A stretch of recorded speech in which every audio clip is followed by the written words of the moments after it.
Tarp kitko, Šiauliai labai daug turi muziejų, pas juos ir šokolado, ir katinų, ir karočiai, ir šileliai, ir dar kažkas va visokie tokie.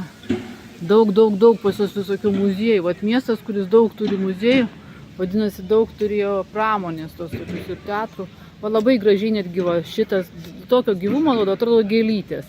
Eini šaligatvis, va ir taip va, tokie ratukai padaryti iš akmenų. Svarbiausia, jie amžini čia akmuo. Nu, kas projektą darė, tikrai, kaip sakyt, įdėjo, kaip sakyt, širdį, meilę ir gražiai padarė, miestą gražų padarė. Paskui visokios va tokios va sienos kažkokios. Smagu. Gražu, labai gražu. Kaip sakyt, aš matau tą, ką aš matau, kokį grožį, bet kitas gal ir neatkreiptų, bet, pavyzdžiui, pasakau, kad gražu ir tikrai gražu ir geros idėjos ir visa kita, ir spalvos, kas duoda gyvybingumo, nes ne vien iš parduotuvių paskui ateina mieste, žinai, tas grožis iš vitrinų, o dar ir tą, ką miestas atneša kažkokį grožį, kokį yra, žinai.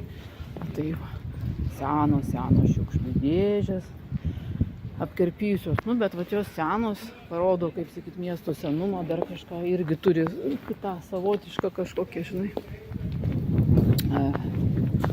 dvasią, kaip sako. O eini ir paskui tokių visokių šitų gėlynų labai daug, jie tikrai labai gražus, spalvoti, tokiom skirtingom gėlėm, bet spalvotom ir labai gražu. Ir visokių kažkokių ateini, tai vienokia skulptūra, tai kitokia skulptūra. Čia